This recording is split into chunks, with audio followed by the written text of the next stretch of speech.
자, 안녕하십니까. 중학교 1학년 제자 여러분. 오늘 이제 1학년 1학기 9강 이제 등식의 성질, 첫 번째 강의를 했죠. 오늘 배운 내용을 이제 살짝 정리해 드리고 싶어서 이제 퇴근 시간을 미루고 이 카메라를 켰습니다. 일단 여러분들이 이제 등식의 성질 파트 9강을 들어왔는데요. 첫 번째 이제 등식이 뭔지 얘기할 수 있어야 되죠. 그러면 등호가 뭔지 얘기할 수 있어야겠죠.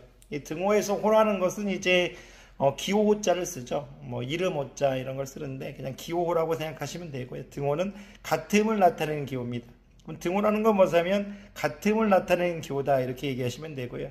등식은 뭐냐면 두수 또는 두식의 같음을 나타내는 식입니다. 그러니까 여러분들이 등호, 같음을 나타내는 기호라고 얘기하시면 될 거고, 등식이라는 것은 두수 또는 두식의 같음을 나타내는 식입니다. 그러면 그 등식을 적을 때 이제 가운데 이제 등호를 기준으로 왼쪽과 오른쪽을, 왼쪽을 좌변, 오른쪽을 우변이라고 하겠다. 이런 게 이제 등식의 정의죠. 여러분들한테 등호만 들어가 있는 식은 다 등식이다. 이런 것들을 알아주시면 됩니다. 그러면 이제 등식을 분류할 수 있는데, 여러분들 제가 등식을 세 가지로 분류한다고 말씀했지만 그 등식의 세 가지 분류를 선생님이 조금 이따가 얘기할게요. 왜냐면 수업 시간에 등식의 세 가지 분류를 완벽히 이해하기 위해서 등식의 성질부터 먼저 가르쳤죠. 등식의 성질을 여러분들이 말씀하실 수 있어야 되는데 외우는 게 아니고 여러분들이 사칙연산, 4개의 연산 플러스 마이너스 곱하기 나누기를 배웠으니까 등식의 성질을 사칙연산과 관련지어 4가지 등식의 성질을 배우십니다. 양변에 같은 것을 더하거나 양변에 같은 것을 빼도 등식은 성립합니다.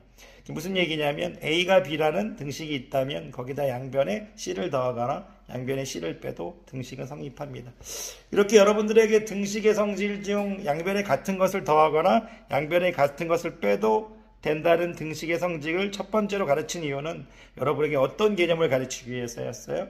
이 양변에 같은 것을 더하거나 같은 것을 빼도 등식이 성립하는 것은 이항의 개념을 가르치기 위함이죠. 이항을.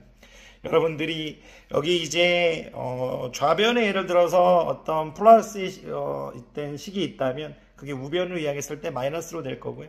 좌변에 마이너스 식이 있다면 우변을 이항했을 때 플러스가 있겠죠.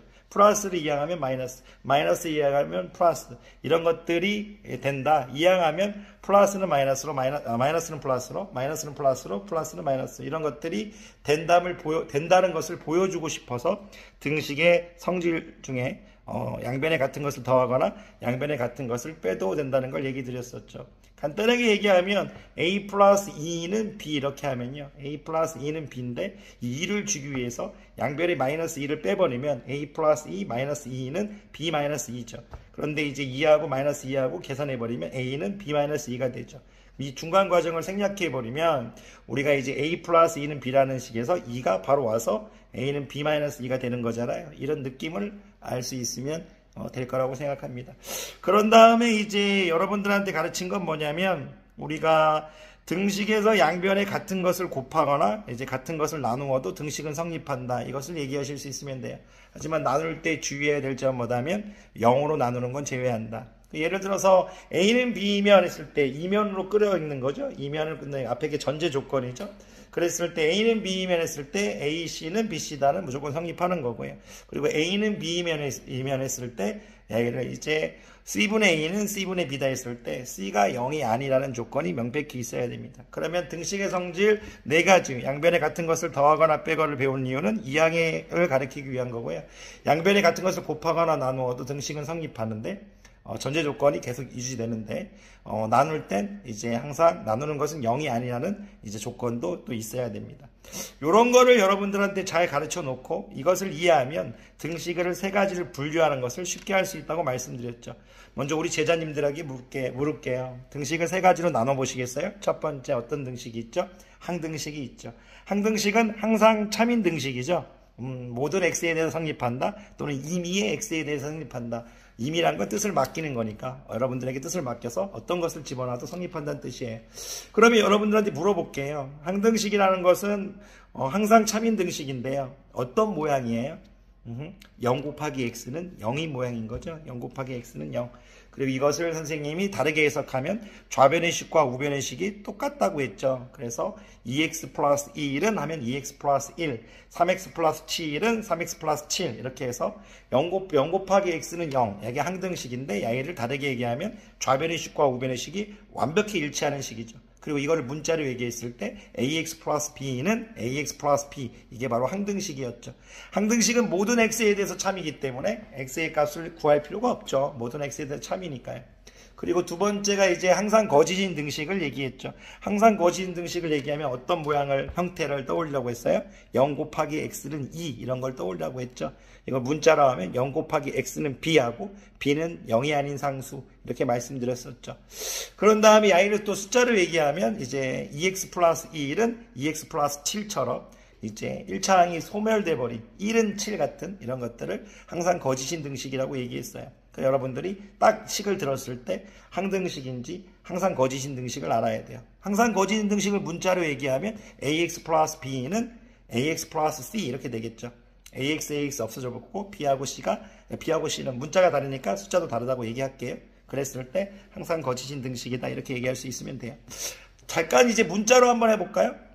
항상 참인 등식 문자로 해보겠어요? ax 플러스 b는 ax 플러스 b. 항상 거짓인 등식은요. ax 플러스 b는 ax 플러스 c 이렇게 되겠죠. 문자가 다르면 숫자가 다르다는 전제 조건으로 했을 때요. 그리고 이제 방정식을 선생님이 설명을 했죠. 그러니까 우리가 등식은 세 가지 종류가 있는데 항등식은 선생님이 항상 모든 x에 대해 성립한다. 그래서 x값을 구하라고 안 해도 그냥 모든 x에 대해 참이다. 항상 거짓인 등식도 x의 값에 대해 구하지 않는다. 그냥 모든 x에 대해 거짓이다. 그랬을 때 그걸 얘기할 수 있으면 되고요. 그리고 이제 가장 중요한 건 방정식이죠. 방향을 찾는 식. 방정식은 x의 값에 따라 참이 되기도 하고 거짓이 되기도 하는 등식을 방정식이라고 하는데 여러분들은 이제 1차식을 배웠으니까 1차식은 0인 1차 방정식에 대해서만 배우신다고요. 그래서 선생님이 1차 방정식의 일반형만 얘기할 수 있으면 방정식을 이해할 수 있다고 했죠. 1차 방정식의 일반형은 ax는 b고요. a만 0이 아니면 돼요. a만 0이 아니라면 양변을 a로 나눠서 x는 a분의 b라는 답을 찾을 수 있으니까요. 근데 이걸 이제 여러분들한테 이해하는 가장 좋은 방법은 어떤 거냐면 제가 예를 들어서 항등식과 항상 거짓인 등식은요. 계산해 보면 x의 개수가 사라져 버려요. 0 곱하기 x의 꼴이니까. 그렇다면 방정식은 선생님이 국어로 얘기했을 때 x의 개수가 사라지지 않는다. 아까 일반형에서 ax는 b에서 a는 0이 아니라고 했죠. 그래서 방정식은 x의 개수가 사라지지 않는 거예요. 그걸 이해하고 있다면 우리가 딱 식을 들었을 때 방정식인지 아닌지를 판단하기 쉬워요. 예를 들어서 제가 2x는 3x 플러스 7하면 상수항은 신경 쓸 필요가 없어요. 좌변에 2x, 우변에 3x면 계산해도 x의 개수가 사라지지 않죠. 그러니까 당연히 방정식이란 얘기예요. 그리고 제가 어떤 식을 얘기해도 5x 플러스 1은 4x 플러스 1하면 5x, 4x 사라지지 않죠. x의 개수가 살아있겠죠. 그럼 방정식이라 얘기해요. 그럼 이걸 문자로 또 얘기해주면 ax 플러스 b는 cx 플러스 b든 ax 플러스 b는 cx 플러스 d든 ax하고 cx, 좌변에 있는 ax하고 우변에 있는 cx, a하고 c만 다르다면 항상 뭐가 되겠어요? 방정식이 되겠죠. 그래서 여러분들은 방정식은 x의 값을 따라 참이 되기도 하고 거짓이 되기도 하는 등식이지만 여러분들이 x의 개수가 살아있다 이렇게 말씀하실 수 있어요. 또 일반형은 ax는 b, a는 0이 아니다 이렇게 얘기하실 수 있어야 돼요. 여러분들한테 이런 내용을 가르치는 이유는 우리가 방정식, x의 값을 찾아가는 과정에 대해서 집중하겠지만 그 등식의 나머지 것도 잘 이해하셔야 고등학교 때 아무런 문제가 생기지 않습니다. 여러분들 등식의 분류는 세 가지입니다. 항상 참인 등식, 항등식, 항상 거짓인 등식, 그리고 방정식인데요. 한 번만 더 여쭈어볼게요. 항등식 어떤 모양이에요? 문자로 얘기할 수 있고 숫자로 얘기할 수도 있어야 돼요. 0 곱하기 x는 0의 꼴, 문자로 얘기하면 ax 플러스 b는 ax 플러스 b. 항상 거짓인 등식은 0 곱하기 x는 2 같은 0 곱하기 x는 b, b는 0이 아닌 상수. 문자로 얘기했을 때 ax 플러스 b는 ax 플러스 d 이런 식으로 해서 얘기할 수 있어야 되고요. 그리고 항상 방정식은 x의 개수만 살아있으면 되니까 ax 플러스 b는 cx 플러스 t, cx 플러스 b, a하고 c만 다르면 되고요. 일반형은 ax는 b에서 x의 개수가 살아있다는 걸 보여주고 싶어서 a는 0이 아니다 이렇게 얘기하는 거예요. 수업 시간에 충분히 얘기했기 때문에 이걸 자꾸 들으면 여러분들 하실 수 있습니다. 제자님들 믿습니다. 자, 강의 듣느라 고생 많으셨습니다.